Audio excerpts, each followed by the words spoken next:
Giants and Eagles. Giants and Eagles. Giants and Eagles. That's got its own show. Wait a minute. Here's a free fly. I don't believe it. The Eagles pick it up and Herman Edwards runs it in for a touchdown. And picked up by Westbrook. Westbrook on the return. Here comes Westbrook. Brian Westbrook going all the way. Puts it up and Akers drills it. The Eagles have defeated the Giants.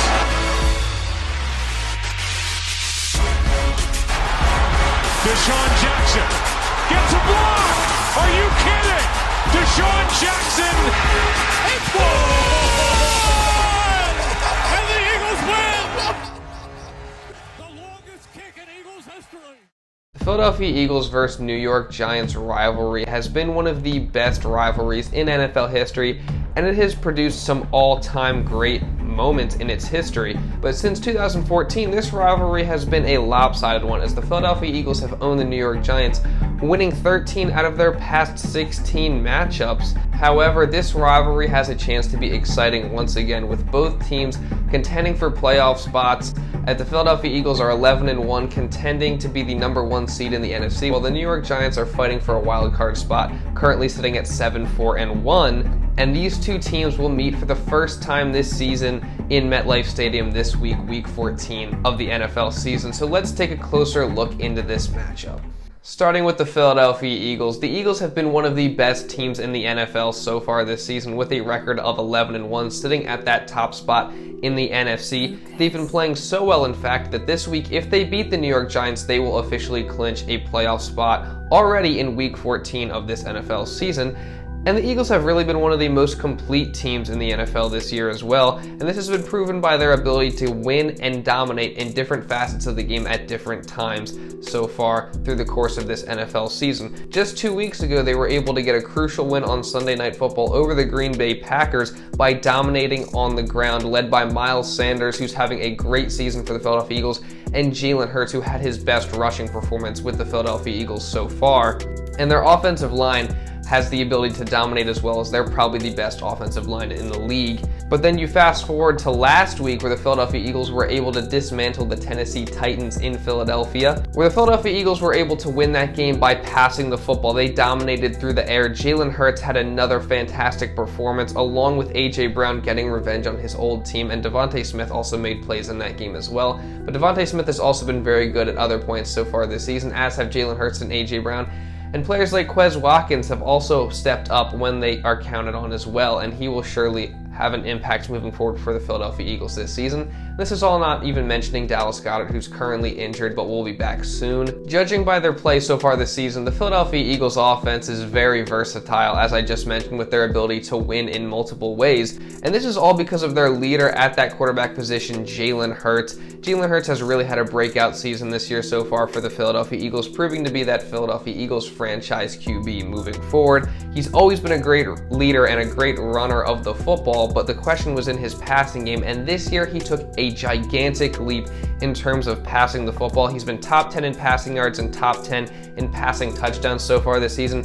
His completion percentage has taken a huge leap, and he's reduced the amount of interceptions and turnovers he has thrown so far this year as well. It is just a proven fact that Jalen Hurts has been an elite thrower of the football so far this season, and it has him firmly in the MVP conversation. It is also a proven fact that Jalen Hurts wants you to subscribe to the channel. We're almost at 5,000 subscribers. You don't want to let your franchise quarterback down. Go hit the subscribe button for more Eagles and sports content moving forward. But in all seriousness, the Eagles don't just dominate on the offensive side of the ball. The Eagles defense has also had very dominant stretches so far this season. They're able to force turnovers. They lead the league in created interceptions and turnover differential. They have an elite pass rush with many playmakers rushing the passer. And the Eagles' run defense is also much improved. The biggest question of their defense so far this season has been their ability to stop the run. But last week, they were able to really stop Derrick Henry and limit his effectiveness in that game versus the Tennessee Titans. And this has to do with a lot of reasons. Number one, Jordan Davis returned from injury, and also with the recent additions of Ndamukong Suh and Linval Joseph, that run defense has been shored up over the past couple of weeks. So with the Eagles' improved rushing defense, that would mean that Saquon Barkley, the Giants' best player and elite running back, will have his hands full in this game, right?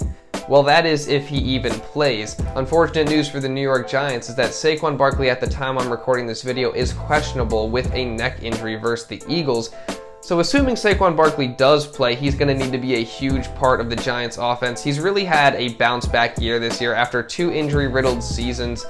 This year, he's already rushed for over 1,000 yards. He has 8 rushing touchdowns, and he's led the Giants to the number 6 rushing offense in the NFL.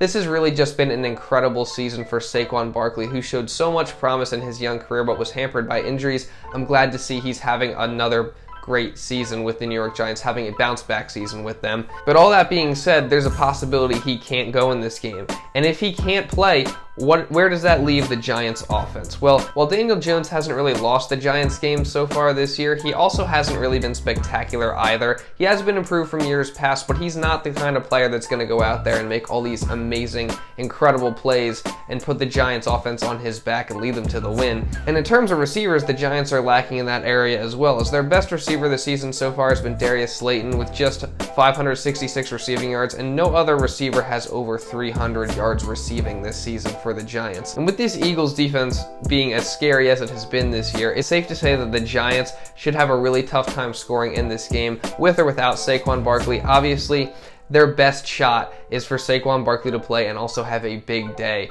That's going to be the way that the New York Giants can have success against this Philadelphia Eagles defense, is if they're able to have success running the football with Saquon Barkley. But what about the defensive side of the ball for the New York Giants? Well, the Giants aren't really a particularly elite defensive team this season. They're kind of middle of the pack in terms of pass defense. They're towards the bottom in rushing defense, and they tend to give up a lot of yards, although one thing that has been good about the Giants defense is they haven't really allowed that many points. This is a result of their red zone defense being really good. Their red zone defense is actually number 5 in the league. So for the Giants to be able to win this game and beat the Philadelphia Eagles, they're going to need to stop the Eagles in the red zone. But this is going to be a difficult task, as the Philadelphia Eagles have the number 2 red zone offense in the league and also the number 2 scoring offense in the entire league. So the Giants definitely have their hands full with that. And honestly, so far this year, the Giants have been good because of their ability to keep games close and then win them in the clutch. And I think that coaching with the Giants, Brian Daboll especially coming in, Mike Kafka, guys like that, have really had an impact on that Giants culture and locker room. They've kind of turned the Giants around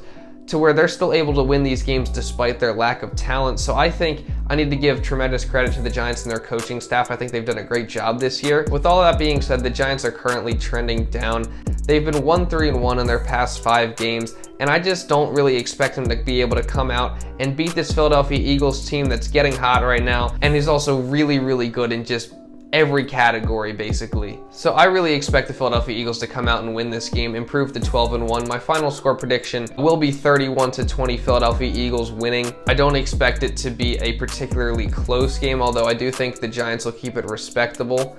And after this game, the Philadelphia Eagles, I think, will be sitting at 12-1. They'll have already clinched a playoff spot, while the Giants will still be in a fight to stay in the playoff race with a really tough closing schedule. It's going to be a battle for them to actually make the playoffs. They have games against the Eagles again. They have the Vikings. They have the Commanders coming up in their schedule. They're going to have to win some tough games in order for them to hold on to their hopes of making the playoffs. And if you're a Philadelphia Eagles fan and you're trying to get excited for the game, go watch this Eagles hype video that I made a while back if you haven't already. I obviously had to take a little bit of a break. Some of you know why. I'm not really going to explain it, but I'm happy to be back, and I'm going to be continuing to post more and more videos in the coming weeks, and I'm really excited about that. So if you're interested in videos like this covering the Eagles, covering sports in general, subscribe to the channel for more videos just like this. Drop a like on this video to help push it out to other people. With that being said, it's pretty much all I got for this video. So thank you all so much for watching, and I'll see you in the next video.